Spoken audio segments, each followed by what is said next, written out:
Hi everyone, good evening to all. Hello. Hi. Guys, I'm audible and visible clearly. Just let me know in the chat real quick, please. Put yes or no or anything will work. Hi. Am I audible, guys? Yes. Okay, thank you so much, guys. Thank you for your confirmation. My name is Anam Khan. I'm one of the team member at LetsUpgrade. I'm here just to explain you all about the attendance part, how to get your certificate, and we have one all-in-one documentation where we have everything for you people. So let me share my screen and explain you all about the attendance part. Till then, if you guys have any queries, any doubt, you can ask us in the chat. We are here to help you out. We'll put the attendance link too in the chat. So this is the, I hope my screen is visible to you all. So this is the description box. Here in the description box, we have registration. For registration attendance certificate, we have one link. We call it as a one link. Click on this link. We have to enroll for this program first. So here you will be redirected to the page where you enroll for this bootcamp. So scroll down the page. Beside this day one title, here is a mark attendance toggle. Here you will see 0 to 10 ratings scale. Rate the session according to yourself, how much you liked it. There is the feedback option. You can give anything positive, negative. You can put it here freely. We will surely improve in it. So after putting the feedback, submit your attendance. After submitting the attendance, reload the page. After reloading the page, you will see this progress bar increase. It will increase day by day as you mark your attendance. On day 5, you will be seeing the generate certification option right beside this progress bar. So on day 5, you have to come on this same page and get your certificate from this page itself. And we have this Discord and WhatsApp channel community. You can join us there to get more updates, regular updates, more updates and daily invites. And we also give internship opportunity which we put there, so you can join us there. And this is the student ambassador program. It is a 1-month program. It is a free of cost, no charge, nothing. Here you get a chance to meet industry leaders, attend workshops, and get swags, incentives, coupons, and many more things. And so you can try this out and apply for this. The next batch is starting from 1st October.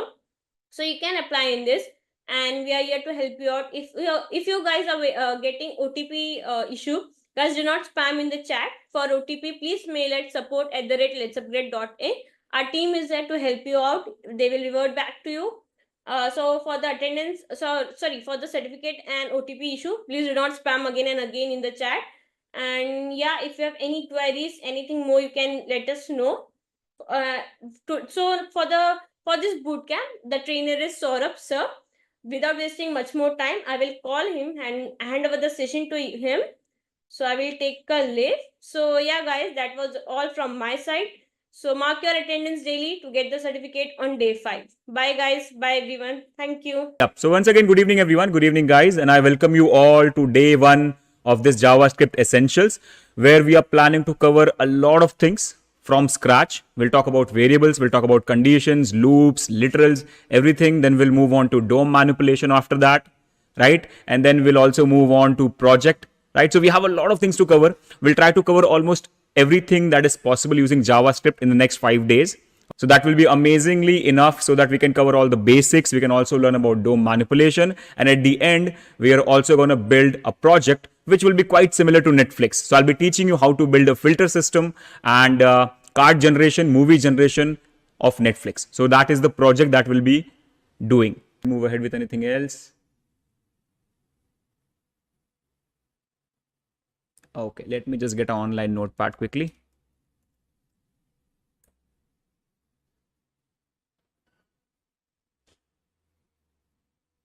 Okay, that's great. That's great. Before we start, I just have one question. Before we start with anything, guys, I just have one question. You tell me, according to you, what is JavaScript? What do you feel about JavaScript? What it is, where it is used? I don't think so. This is a good notepad to use as of now. Let me just take some online notepad here if I have anything like that. Let's go, guys, and let's start with what exactly is JavaScript.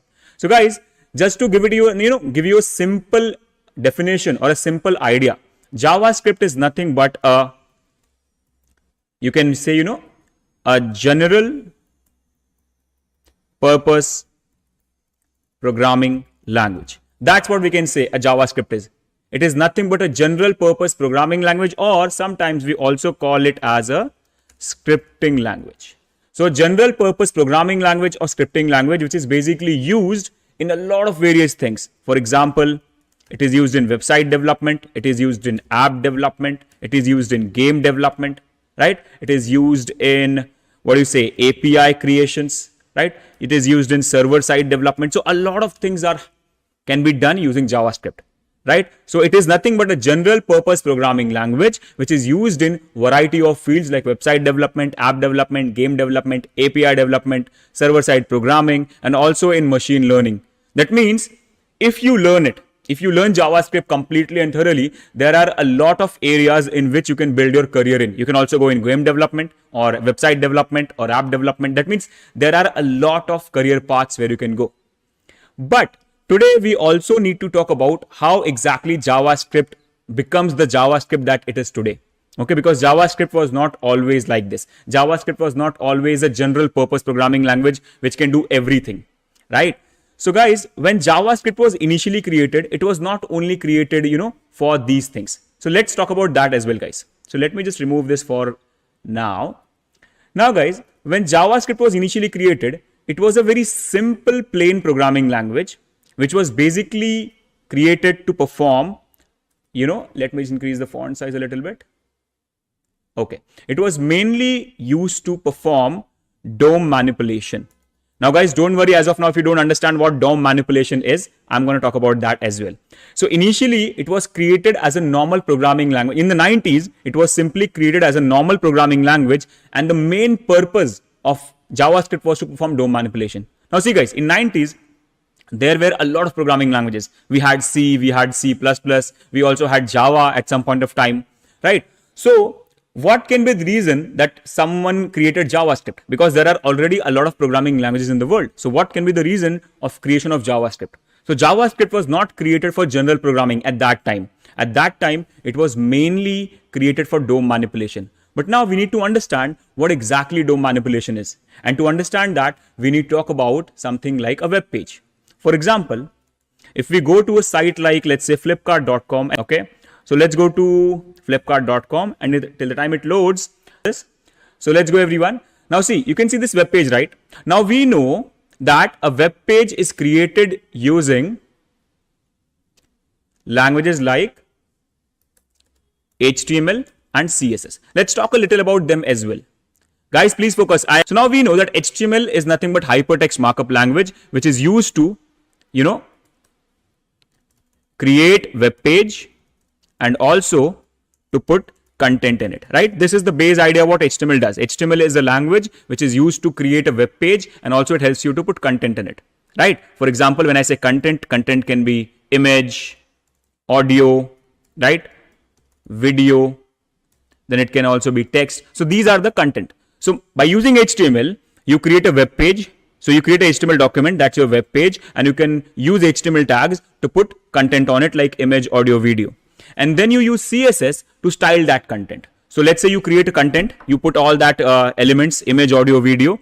Now, whenever you create a HTML page, everything is just like for example, see, if I just go onto this site and I inspect it, let's say I go here and see. So now this is your Flipkart page. You can say that it is without CSS right now. You can see, right? Content is still there. You still see images, you still see text, you still see all the things, right? Everything is here, but this page is not looking good at all. So guys, this is a page. A page will look like this when you only create it using HTML. You created the web page and you have put all the content in it. But the problem here is it's not styled. The content is not adjusted properly. They are not aligned properly. They don't have proper enough height and width. That's why the page is not looking good at all. And that's where the language like CSS comes, right? Which is nothing but a styling language, which stands for cascading style sheet, which helps you to, you can say, arrange, align, giving size and shape. So all that stuff is done via CSS. And at the end, you have a beautiful looking web page, which looks like this. with the help of combination of HTML and CSS. Is that clear, guys? I hope you're understanding. So HTML is used to create web page and put content on it, but by default that content doesn't look good at all. And then you have CSS, which helps you to style that content, make your web, it helps you to arrange the elements in a, like here you can see, right, your text and images are arranged in a online, like horizontal order. You can see here also your image and text is arranged in a horizontal order. So these arrangement, alignment, giving everything proper size and shape is done via CSS. Okay, so this is what HTML and CSS do. They help you create web page and also put content and also style it so that you have a beautiful looking web page. But now, what about this? When you click here, for example, when you click here, you can see a box like this appears, right? When you hover here, see this new box appears, which was not there initially. So you can see when you go to this site, right? And when you see, for example, when you hover here, this box, which was not there, appeared as of now, right? When you hover here, this box also appeared here. So you can see when I click here, the images change. So how is this happening? How is all this happening, right? Because HTML can only create content and CSS can only style it. But what about the interaction? I'm clicking somewhere and something is happening. I'm hovering somewhere and something is happening, right? I scroll my page and something happens. So guys, all those interactions, who handles them? And that is where the third language that we have, one of the most important languages in web comes up, which you call as JavaScript. JavaScript is responsible for handling the interactions, right? And whatever you do on the web page dynamically. So it handles the interactions, performs operations, and performs all that animations that you see.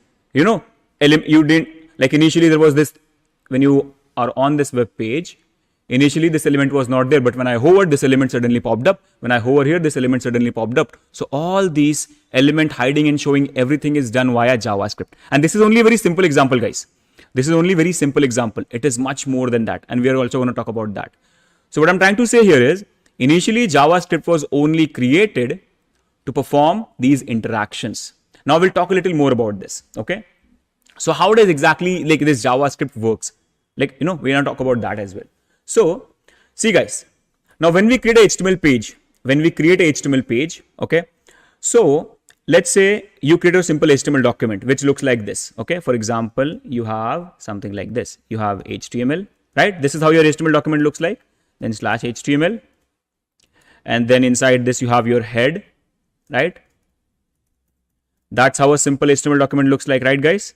So you have your body, then again /body, and then inside head, you have your title. Or guys, this place is not a good place to code, right? Like in future, we're going to be writing a lot of code. So this place is not good. So instead of using a notepad for coding, what we're going to be using is, we're going to be using a code editor or a software, which you call as VS Code. Okay. But again, guys, it's not important that you use the same thing that I use. If you already prefer some other editor like Sublime Text or something like that, you can go for it. But I am going to be using VS Code. So guys, before this next concept, let me also introduce you to the editor that I'm going to be using. So for that, guys, you just go online and search for VS Code download. If you just search for this, you'll go to this link. See this link, everyone? You'll go to this link. Okay. And now, depending on your OS, you can download any of the versions. If it is Windows, download the Windows one. If it is Linux, download the proper application for yourself. And otherwise, for Mac, you can go for Mac. So in my case, I have Mac, so I have downloaded this software already. And just install it like a normal software. And after installing in your PC, just search for VS Code. For me, it's directly available here. In your PC, you just search for VS Code and you will get this particular tool. Okay. So let me just get it for you. And here we go. I hope you can see it, guys. Everyone. This is it. Here we go. We can see it here. So let me go back to VS Code. So this is something that we need here. Okay. This is the editor. So whenever you install it and when you open it for the first time, it will just look something like this. Okay. A very fresh new screen.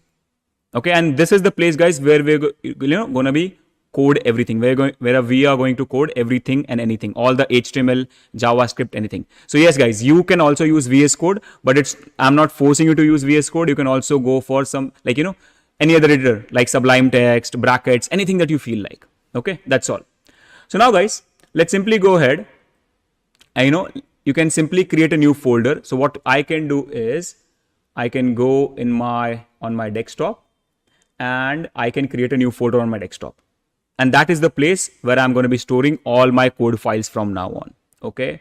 So I'm going to be creating a folder and I'm going to be naming it as, okay. So let me just rename it to, not zip, sorry.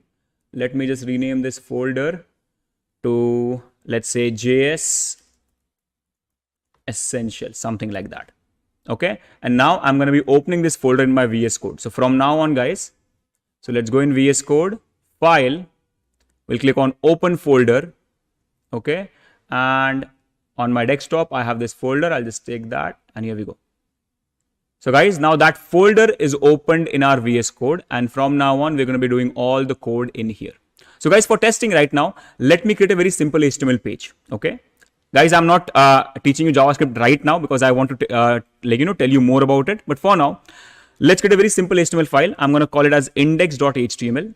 Okay. And guys, this is how HTML page looks like, right? Initially, if I just open HTML, here we go. So now guys, you can see, right? This is how your normal HTML page looks like. Let me also remove some extra tags that we don't need as of now. So let me remove this. Okay. So guys, that's how your normal HTML page looks like. Now, see what happens. We need to understand what happens when you execute this page on browser. So let's say, for example, I go and I simply create an H1 and let's say I write, hello, let's upgrade, something like that. Okay.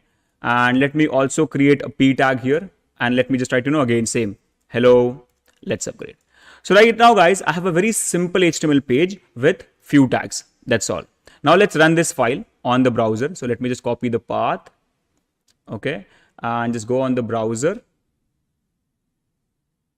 Let me just get a new tab. Okay. And here we go. Pasting the URL and see, let it load. It's taking a little time. Or if you want, you can also go ahead, and install an extension for running our software. So what you can do, you can go in extensions and install a software called as Live Server, which will easily run your web page without you, refreshing your web page again and again. So from now on, guys, you can simply go ahead and install Live Server. It's a tool that will help you to run your web page without you again and again refreshing your browser. So let's just do this, install it. And that's all, guys. You don't need to install any other extension. Just go in the extensions area here in this 4 boxes, search for Live Server, click on this one where you have this Ritwik Day, this guy's Live Server. Just install it in your VS Code. And then after that, you don't have to worry about anything. You'll get this option. So guys, once you install that Live Server, you'll get this option here. See, go live. Just click on that. And now you will see it's running. Your page is up and running. Is that cleared, everyone? Guys, I hope it's cleared. Your page is up and running. You can see a beautiful looking web page, right? Nothing big. You just have a simple hello, let's upgrade in H1 and hello, let's upgrade in P tag. Now, what we need to understand here is, how does this happen? How does the browser understand and convert this code into an output? Okay, so now guys, you have to understand that inside the browser, you have something called as a DOM interpreter. Okay, which converts your HTML code into a tree. Okay, inside the browser, there is something called as a DOM interpreter, which converts, when you run your HTML page on the browser, it converts your HTML page into a tree. Now guys, if you look at this code, you can easily convert this into a tree, right? You can see on the top, you have this HTML tag. Inside that, you have this head tag, right? And inside you also have a body tag. So inside HTML, you have head and body, right? And then inside body, you have H1 and P, and inside head, you also have title. So if I have to create a tree diagram for it, let's go on the browser and let's search for like something like Paint Online, because I need a drawing tool to show you. So Paint Online, let's see if I have it. Okay. Hopefully it will work. Let's just check it once.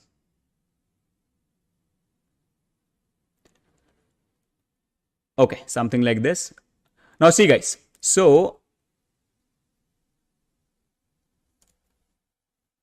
okay, I actually need a Jamboard, but it's a new laptop, so I have not signed in yet. That's my problem. I actually wanted to use Jamboard. Let's see if I get a free whiteboard, because I want to show you something. Hopefully it will be there. Let's see. Okay, nice.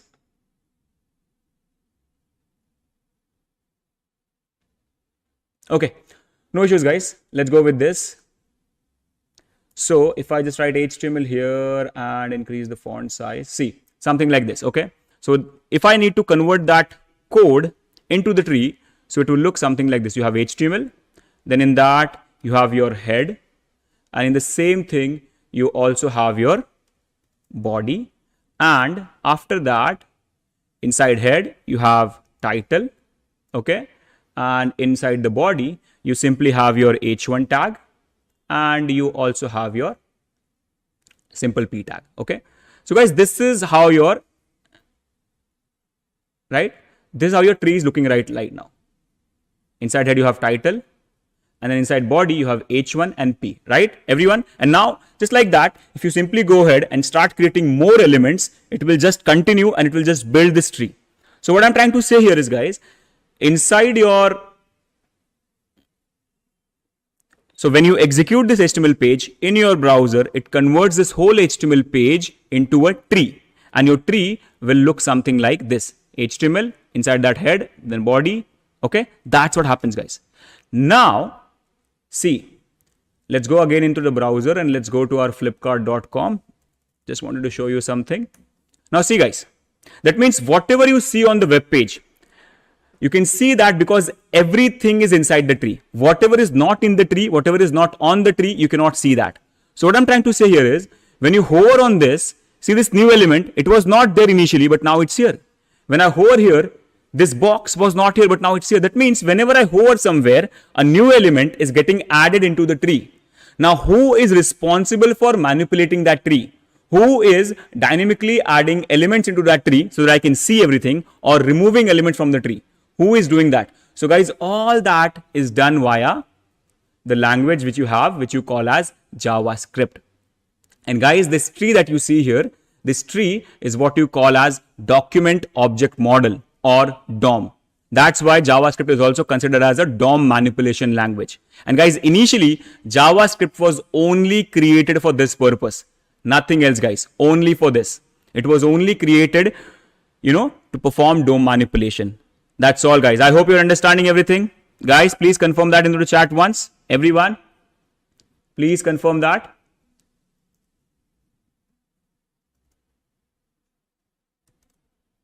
Guys, yes, definitely we'll also move on to advanced topic, Arunsky. Yes, we'll also move to some advanced topic in some time. Guys, everyone, please confirm in the chat. But now, as I mentioned that nowadays, so guys, initially when it was created, it was a simple programming language. So initially it was a simple programming language. That means if I have to mention you that it was a simple programming language, that means it had all the basic programming features like variables, conditions, loops, arrays. It was having all these features, plus it was mainly used to perform DOM manipulation. This was the job of JavaScript initially. It was having all the basic programming features so that you can do basic programming, and its main job was to perform DOM manipulation. But then, guys, in 2009, right, a person named Ryan Dahl. Now, guys, all this is mentioned in a very descriptive manner in the notes. So please don't forget to check out the notes that we have shared with you, the Notion notes, because all these things that I'm telling you right now is all mentioned in that notes. So now, guys, let's move ahead, everyone. Let's move ahead. So as I said, initially, JavaScript was just a simple programming language having all the basic programming features, plus it was mainly used for DOM manipulation. But then in 2009, a person named Ryan Dahl thought, and guys, one more thing, okay? Since it was only used for DOM manipulation, the only place where you can run JavaScript was the browser. For example, guys, see, if you want to run C language in your PC, you need to install C compiler so that you can, configure the whole system, and then you can write C, you can start writing C programming and run everything related to C.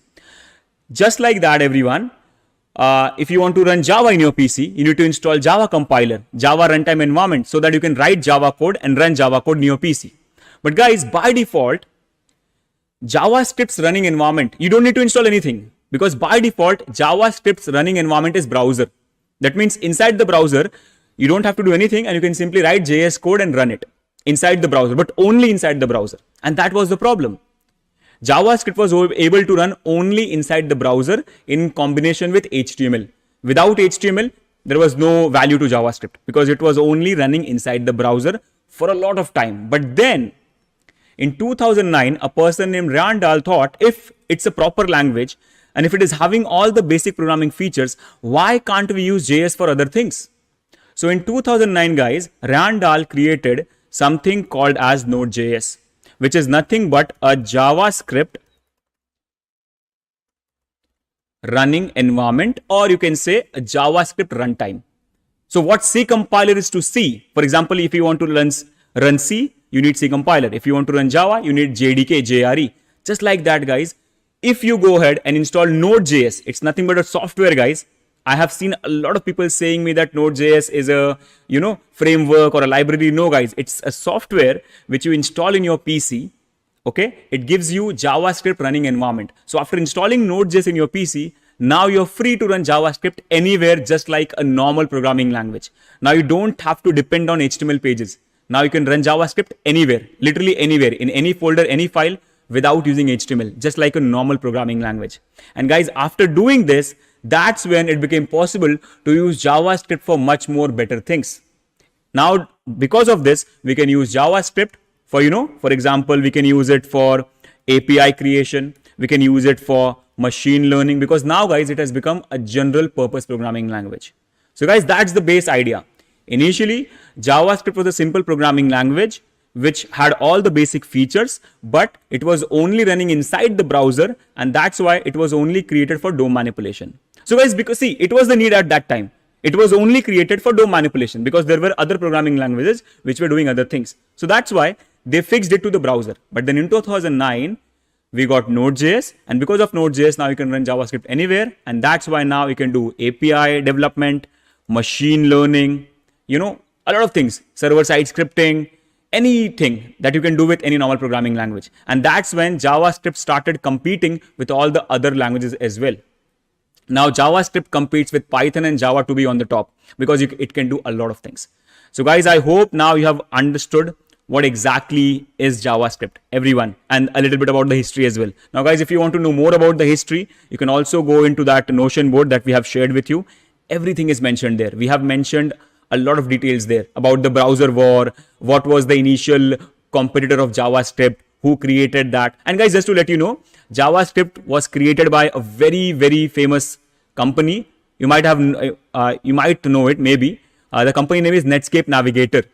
Guys, Netscape, company name is Netscape. Netscape Navigator was the browser that they created in the initial days. It was one of the first browsers, guys, to exist. At that time, there was no Chrome, no Mozilla. It was Netscape Navigator. So Netscape was a company in which JavaScript was developed by Brendan Eich. So Brendan Eich created JavaScript in the company Netscape for the Netscape Navigator browser. But after that, all the other browsers took it, and now JavaScript is well versed in all the browsers. Okay, so guys, I hope it's getting cleared. If you want to know a little more about JS, you can definitely go there and check it out. It's a very detailed note. I personally like it a lot.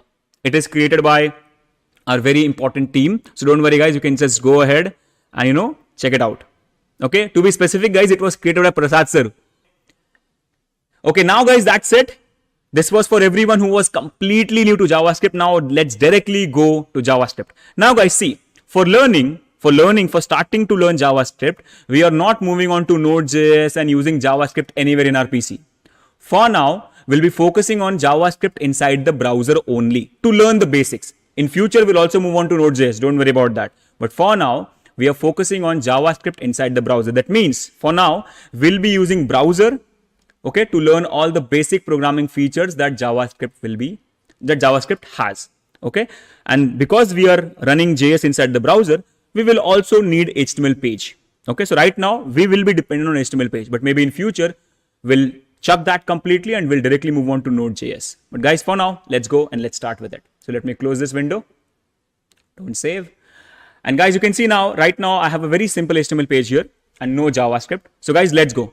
Now guys, first of all, before we move ahead, I would like to tell you a few things. So see guys, DOM manipulation is one part. Okay, but that we are not going to be starting today. Before moving on to DOM manipulation, the actual plan is to first learn all the basic programming features. Once we have completed all the basic programming features, maybe by tomorrow, then after that, we'll directly move on to DOM manipulation. Then for the 2 days, we'll be completely doing DOM manipulation very heavily. And after that, on the last day, we'll be trying to complete a big project. So that's the plan, guys. I hope you like it, everyone. For first 2 days, all the programming basics like variables, conditions, loops, and everything. For the next 2 days, DOM manipulation. And then after that, the complete project that we have. We'll actually start the project on the 3rd day only. Once we start learning DOM manipulation, we can also continue with the project from the same day so that, we can do everything. Okay, guys, I hope you're excited. Let's move ahead with JavaScript now. Okay.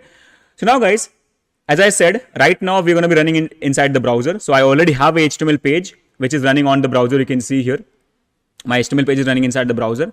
But now let's go and let's start writing some JS. Now, guys, if you want to write some JS, right, inside the browser, you will always need a HTML page. So I have a HTML page.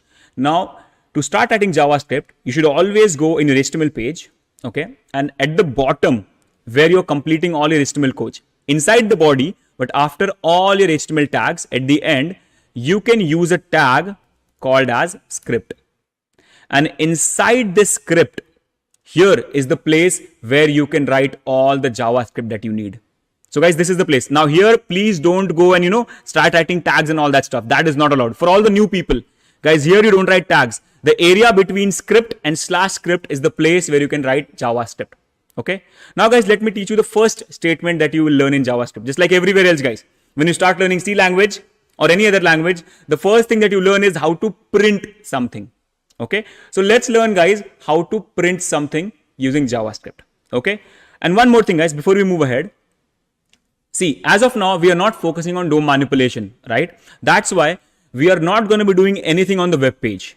So guys, if we are not doing anything on the web page, where I can see the output of all the logic or coding I'll write. So guys, for now, run your web page, run your HTML file, okay? And after running your HTML file, just right click and go on inspect. If you click on inspect, you'll get to this area. Okay, this area is what you call as developer tools, guys. This area is what you call as developer tools. Here, see, in the element section, you can see the HTML code that you wrote. Okay, with all the things. But we are not interested in this area right now. What we are interested in this area, guys, console. This is the area that we'll be using for the next 2 days where I'll be printing all my output because we don't want to disturb our web page. Because guys, in future, right now this web page is very simple. There's nothing. But in future, our web page will be very good. It will be having a lot of elements. It will be having animations, all that stuff. Right? And at that time, I can't just go and print anything using JavaScript on my web page because then it will make our web page look bad. That's why, for that reason, guys, we have this console area where we can freely print anything using JavaScript without disturbing our web page. So for the next 2 days, we'll be focusing on this area. And guys, in future also, when you become a web developer and you create a lot of web pages for printing stuff, for debugging your code, for just, if you just want to check a value, you can always print that in console. But now guys, let's check how to print something in the console. So guys, this is the area where, we'll be seeing our initial output. So let's go, everyone. And here, now guys, if you want to print anything on this area using JavaScript, there's an object inbuilt in JavaScript. Now guys, right now, if you don't know what is an object, don't worry. Maybe by tomorrow, I'll be making it clear to you what exactly is an object. But for now, there is an inbuilt object in JavaScript called as console. So you have to use console and then dot. It provides a function. And again, guys, don't worry about what is function. Right now, just think that it's a thing that does something, that prints something for you. That's all. Tomorrow, we'll talk more about functions as well. So console.log. And inside this log, so after log, put rounded brackets. And inside that, guys, you can just put your double quotes. And then whatever you want to print, write it. For example, hello, let's upgrade. Or let's just say hello, everyone, something like that. Okay, and that's all, guys. And then at the end, put a semicolon. Now, guys, one really cool thing about JavaScript, semicolon in JavaScript is not mandatory. That means even if you don't put it, it's fine. And even if you put it, it's fine. They are saying that it's not mandatory. But guys, it will be a good habit if you just put semicolon. Because JavaScript may not be the only language that you work with. And in all the other languages, you will always put semicolon. So it will be a very good thing to always have a habit of putting semicolon. But again, guys, it's not mandatory. So no issues. Just now, guys, after writing this code, save it For saving, the shortcut is Control S, or in Mac, it's Command S. Save your file. Now go on the browser again and just refresh. And now you will see on the console, you have hello everyone output. And that's all, guys. And guys, for all the people wondering why we are not doing anything here, don't worry, guys. In some days, I'll be showing you that as well. Only for the basics of JavaScript, where we will be only working with some basic data and printing stuff, we'll be doing on console. Okay. Now see, guys, the reason the name of this object is console is because this object is directly connected to the console area of the browser. That's why its name is console. You're simply saying log a message. Log means print. Guys, log simply means print or track. So log this message on console. That's what console.log means. Log this message on the console, and that's why on the console you have this message. It's like write something in the book. Log this in the console. That's the base idea. If you're new, don't worry. Now we know how to print something on the console. Now guys, see, as a programmer or as an application developer or as anything in IT, whether you're a game developer, application developer or website developer, anything, you know that, okay, let me ask you guys, what is the most common thing that any person in this information technology or in the computer field deals with? Tell me, guys, come on, let's see if someone can answer this. Okay, I'll tell you, guys. What everyone in this digital world deals with is data. Before bugs, before errors, before anything, before even writing a program, what you need is data. We talk about data. In the digital world, whatever you want to do, the most important thing you have is data. Okay. That means, guys, see, when you go on a website like Flipkart, what do you see here? You see images, you see text, you see video. Guys, at the end, what are all those things? Data. So we call them images, we call them text, but at the end, guys, everything that you see is a data, or everything that you hear is also a data. Everything that you say, that may be a word, but at the end, it's all data, guys. Whatever we see, that's also a data. So guys, everything in this world can be converted to data. And that is the most important thing in this world. And guys, in programming also, if you want to do anything, the most important thing, if you want to write logic, if you want to perform calculation, for example, if I tell you, add two numbers, you'll ask me, right, sir, which two numbers? So I'll tell you, 2 and 4. So now you take that 2 and 4 and store it in your mind. And then only you can add it. Before storing that in your mind, you can't add it. That means first you need that data to be stored in your memory. So data is important, and storing that data in the memory is important. Then only you can start applying logic on it and work with it. Right, guys? That's the most important thing. So guys, in programming also, if you want to do any calculation, any logic, anything that you want to show like on Flipkart, or anything that you want to, talk to user, whatever you want to deal with, it's data. And if you want to do any calculation, you need to store it. Right? That means, guys, data and storing it in the memory, it's very important. And that's why, guys, the next concept that we are learning in JavaScript is the concept of variables. Okay? A variable in programming, guys, is nothing but a way of storing data in the memory that can be used by the program. That's all, guys. Variable, it's there in every programming language, guys. Every programming language has a concept of variables, which is used to store data in the memory so that that particular program can use it for calculations, for logic, and for displaying, for anything. But before doing anything, you need to store that data. And that's where variable comes up, guys. Okay. So now let's see, guys, how to create a variable in JavaScript. Okay. So guys, to create a variable in JavaScript, you have to use a keyword called as let, which tells JavaScript that it's going to be a variable, and then some name. Okay. Don't worry, guys. I'm also going to explain you a little in detail how this works. But before that, let, then space, give it some name, because by that name only you're going to be using it. So let's call it as, for now, num. Okay. And then equal to the value, the data, the actual data that you want to store. So let's say 23. And that's it, guys. So now what you did, now when you will run this program, the program will understand, oh, you're planning to create a variable and the variable name is num. So internally, it will go ahead in the memory, in the RAM of your PC, and it will create a block. It will register a block of memory for this name num. And then inside that block of memory, 23 will be stored. And from now on, in your whole program, whenever you use num, this name of the variable, you'll be getting 23 exactly at that same place. Okay. So guys, internally for every variable, the program registers a memory location, but it's temporary. That means if you close the program, that memory location will be freed. So guys, that memory location is what you call as a variable. So general idea is variable is something which is used to store data for a program. But in reality, or maybe in detail, variable is the temporary memory location that the program registers so that it can store data. And guys, why I say temporary? Because once you close your program, that data is gone, that memory is freed so that it can be used by something else in your PC.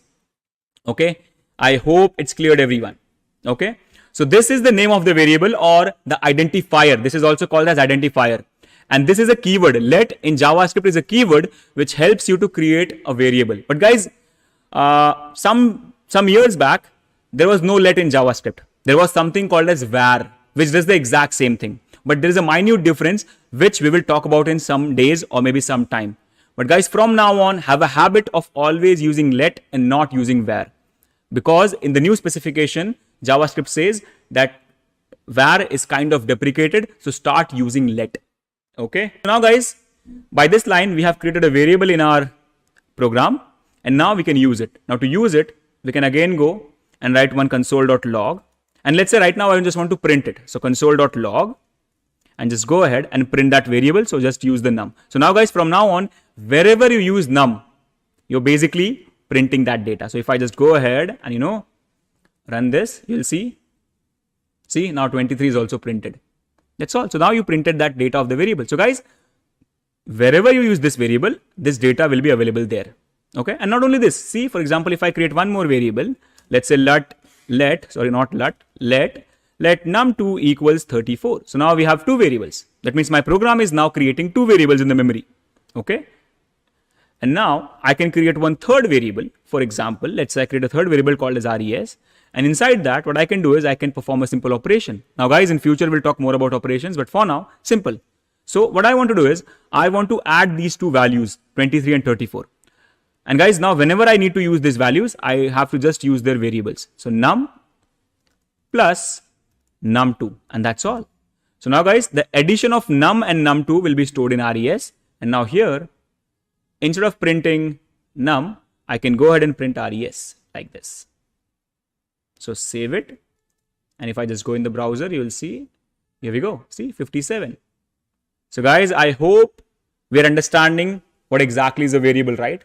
And guys, the reason they are called as variables, like what is the reason that they are called as variables is if in future, now see guys, this here is called as initialization of the variable. That means you created the variable and you also gave the value to it while creating it. In future, if you want, so let's say I created my num2 and initially gave it a value of 34. But in future, after some lines of code, I can go ahead and change its value to 45. So that means when the variable was created, its value was 34. But at some point of time, I changed it to 45. That means when I'm performing my operation, num1 plus num2, num is 23 and num2 is 45. Because initially when it was created, it was 34. But at some point of time, I changed it to 45. So guys, you can change the data of this at any point of time. That's why they are called as variables. The data can vary. It can change at any point of time. Is that clear, guys, everyone? I hope you're understanding. So let's save it and let's check now. And we'll see now it will be, no, I am very weak at maths, but here we go, 68. That is 23 plus 45, right? 68. Now this 34 is not getting considered. Okay, guys? So I hope you're understanding that. You can change it at any point of time. And just like that, guys, you have one more keyword. Just like let, you have one more keyword by which you can create a variable. Okay, let me also use that, which is called as const. Okay, it's a very new keyword called as const. Okay, and if I just go ahead and create a variable like let's say num3, and let's say initialize it with 56. So now guys, I have a variable called as num3 and it's initialized with 56. Now in future, let's see first. If I go ahead and try to change it to let's say 89. Now see what will happen. If I do it, see I get an error. That is assignment to a constant variable. So what JavaScript is saying here is, whenever you create a variable using const keyword, you can't change its value in future. Whatever value you gave it initially, that is fixed. Guys, that const stands for constant. That means whenever you want to create such a variable to which you feel that you don't want to change its data at any point of time, not even accidentally. So make it const. Don't use let there, use const. So that will be fixed from now on. And you can use it for a lot of things now. For example, value of pi. In future, if you're doing some calculation and if you want to store value of pi or a gravitational constant and you don't want anyone to change it accidentally, or if you don't want any functionality to change your data accidentally, use const. So it will never change. Not by you and not even by program. Okay, everyone? Okay, so guys, these are the two ways of creating variables or variable and constant in, or to store data in JavaScript. One by using let, in which you store data which can change, and one by using const, in which you store data which can't change. Okay, guys, I really hope that we are cleared with this now. Okay, let's comment the const one for now. Now, guys, let's move ahead. Now, as of now, you can see I'm only storing numerical data. Okay, I'm only storing numerical data. Now, guys, see, in other languages, okay, guys, only while creating the variable, you should use this let keyword. After that, you should never use it. Like after that, if you want to work on the same variable, never use let again. Only while creation, you need to write let. After that, if you want to do anything with that num2, you can do it. Only if you're creating a new variable for the first time, then you need to use let. Otherwise, no. So for all the new guys, don't worry. For all the new people who are learning any programming language for the first time, only while creating the variable, you need to mention let. Now, guys, one very important thing. You might have seen in other languages, when you create a variable, there is one very important component that you have. That is nothing but what you call as data type. Okay? You have something called as data type. That means in other languages, while creating variable, you have to tell the compiler that I'm going to create an integer variable or I'm going to create a string variable. Something like this. Integer a equals 23. You have to do something like this in other languages. If you want to store a string, text, you have to go for a string like name equals something. So in other languages, guys, mentioning data type, that means what kind of data you're planning to store in the variable, mentioning that is very important. That's how the compiler understands. But guys, JavaScript is a dynamically typed language. That's why you don't have to mention any type. Just use let. And based on whatever data you pass, internally it decides what's the type. See, internally it has decided that the type of 23 is number. So guys, in JS, you don't have int, float, you just have number. So internally JS knows it's a number. In future, guys, if I'm planning to store a string, that is a collection of characters. So I can go and let's say I call f name. And now, guys, right now, see, it's not decided. If I just check, see, everyone please focus. Now, if I hover on f name, see, right now the type is any. That means by default, for every variable in JavaScript, the type is any. That means I don't know. I don't know what's the type. Okay. But if I just go ahead and mention a value, like for example, so guys, any means any type. That's the meaning of any in English, normal. Now, if I go ahead and let's say, write our name, let's say let's upgrade. Now see, now f name knows, oh, I'm a string. Is that clear, everyone? Or in future, I go and let's say I create a variable let status, and you can see, right? It's still what? Any. Type is not known as of now. Type is any. But if I just go ahead and put let's say true, now it understands, oh, it's a Boolean. So only after giving the value to the variable, it understands what kind of type it is. That means type is decided internally. You don't mention it explicitly. That's why we call JavaScript a dynamically typed language or a loosely typed language. Types, mentioning the types is not important. So guys, I hope that the idea here is cleared. Everyone, I really hope that. Guys, please confirm that once in the chat. Okay. Now guys, the next thing that I want to teach you today is one more thing. In JavaScript or in any other language, you might have not heard of this. Sometimes people don't know about this. There's something called as literal. Okay. Now guys, what exactly is a literal in any programming language? So guys, see, when you hard code your values, when you write some values, okay, for example, let's say I write 23. So this is what you call as a number literal. Okay. This double quote is also a literal, which is used to create string value.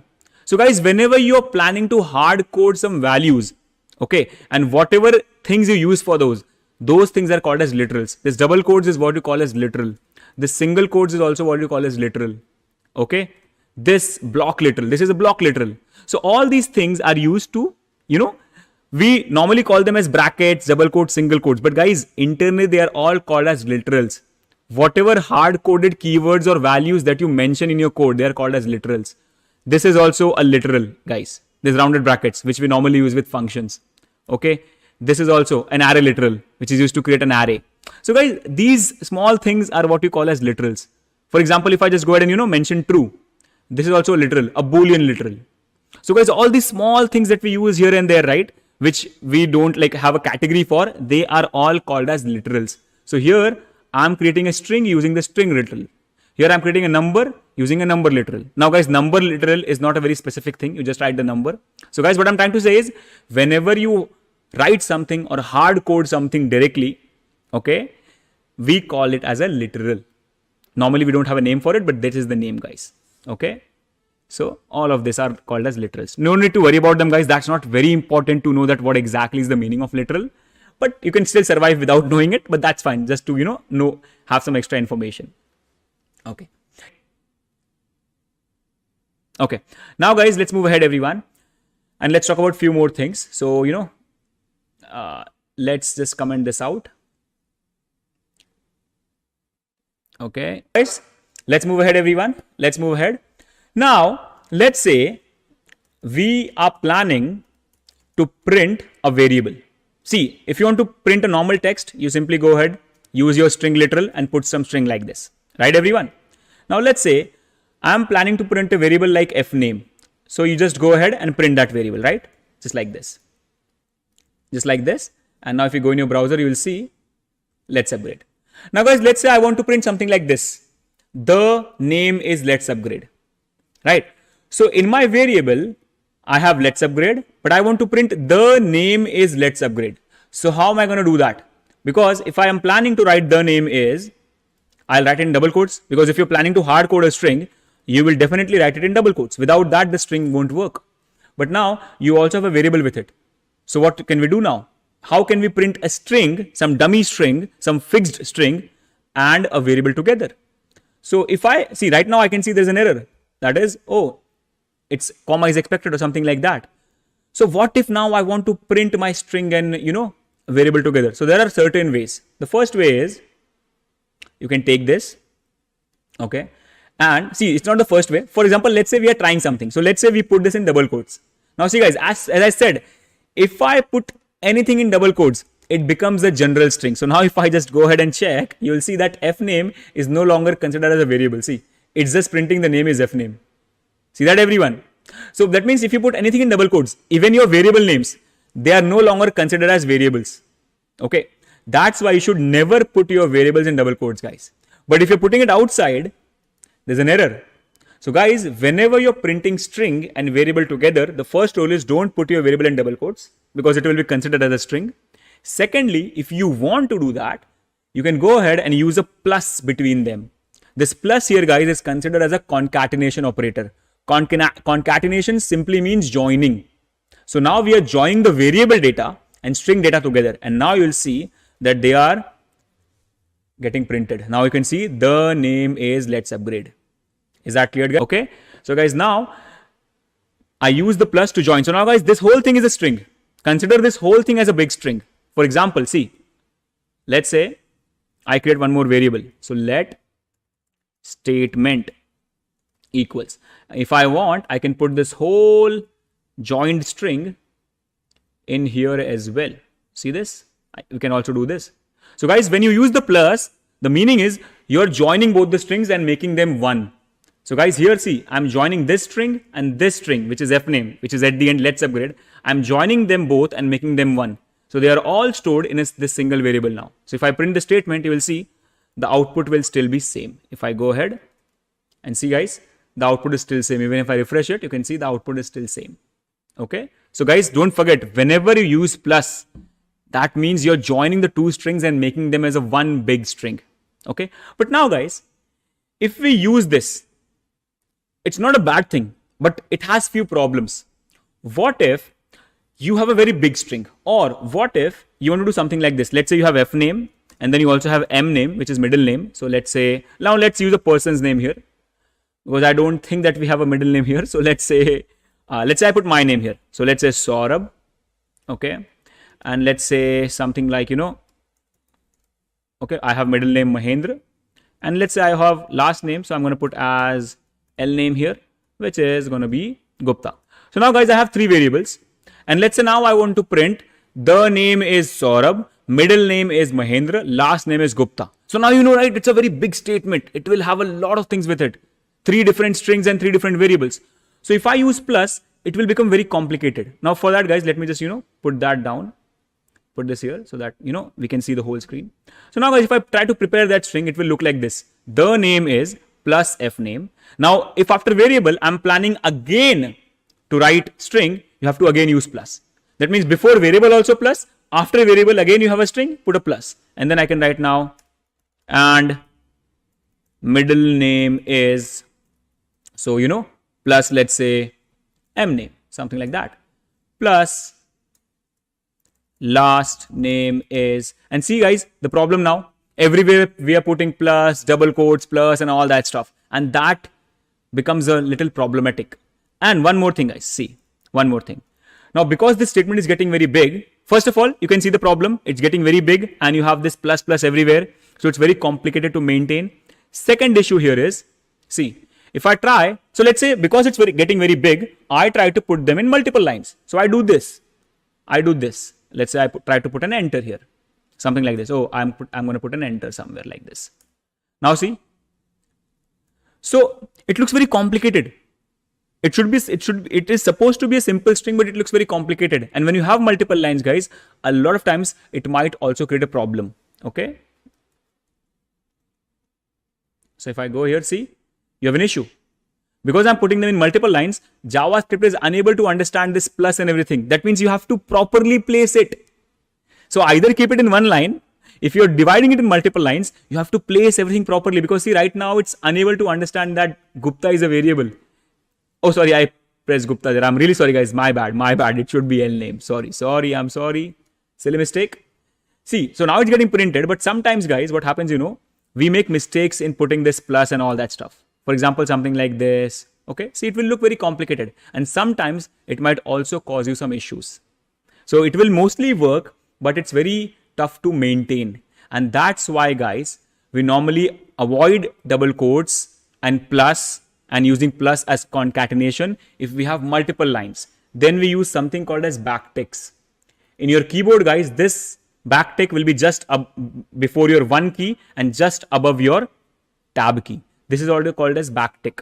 And guys, this is called as one more string literal, but here it is called as a template literal, guys. This is called as a template literal in JavaScript. The best part is, it is created for holding strings only, but now what you can do, so the name is, and now guys, if you want to put a variable, no need to use plus anymore.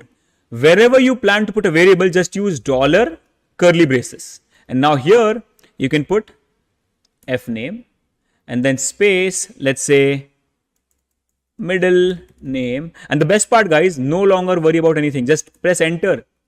As long as they are opened and closed, you can put anything in the between without any issues. So middle name is variable again. So $ curly braces m name, and let's say, and last name is $ curly braces L name. That's it. See how simple it is. So just open it once, close it once, and in between them, no longer need to, close, open, plus, double quotes, nothing like that. And see how simple it is now. Now, if I just go ahead and save it, the output will be still same. You'll see. Here we go. See? Okay. Now, because I've given that much space initially, see, this much space is also coming in the literal. So you can remove that. You can just, make this variables in the start. So for example, let's say I just go here. Okay. Save it. And you will see everything is fine. But the best part is now you can put all the string together. And the one more thing is, guys, I can just take this whole thing. So rather than storing it in a variable, I can also print it in the console.log directly without any issues like this. Okay, in the single console.log. And let's make it in one line so that you understand it better. So guys, from now on, for handling strings, we'll be mostly using string literal. See, so I can put the whole thing like this as well. See that, everyone? Okay, without any issues. So guys, I hope that you all are understanding how this is working. The dollar is something, see, dollar is it's a simple keyword, but here that $ curly braces is called as expression language. Guys, that's what you call as the expression, which helps. See guys, whenever something helps you to, print a variable with a string, or print a variable inside the string, that's what you call as an expression. So that dollar curly braces is called as an expression, guys, because that is helping you to print a variable with the string. Is that clear, guys? Okay. So guys, I really hope that we are cleared with everything till now. Everyone, please confirm that once. Okay. And guys, please, if you're new here, don't forget to like the video. And if you guys, first of all, if you're enjoying the whole video, don't forget to like, because guys, that is what motivates us to, come up with these new sessions. And guys, if you're new, please don't forget to subscribe to the channel for all the more videos, because this is just a JS series. After this, we'll be having a lot of things. Okay. So guys, I'll be signing off for today. So guys, that's it, everyone. Thank you so much. Bye-bye from my side, everyone. Have a good night. I'll see all of you tomorrow. Bye-bye, guys. Bye-bye, everyone.